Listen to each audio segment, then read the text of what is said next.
मटियारी मां सिंधियाना news network जो reporter Ashraf Shah मूजिब मटियारी ज़िले के केतिरनि ई शहरनि में स्वीडन में क़ुर पाक जे बेहुरमती करण ख़िलाफ़ शहरियुनि पारां एहतिजाजी मुज़ाहिरो कयो वियो।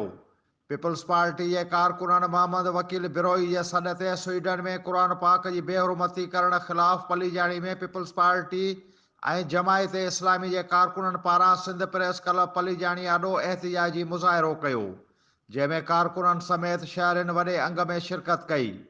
उन मौक़े ते स्वीडन जो झंडो साड़े नफ़रतुनि जो इज़हार कयो।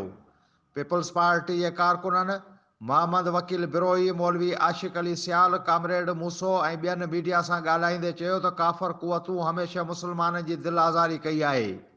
क़ुर पाक जी बेहुरमती करे काफ़र कुवतूं हिक सोचियल सम्झल मनसूबे तहत इस्लाम ख़िलाफ़ नफ़रतूं पखेड़ण जी नाकाम कोशिश करे रहियूं आहिनि, पर इस्लाम क़यामत ताईं क़ाइमु रहंदो।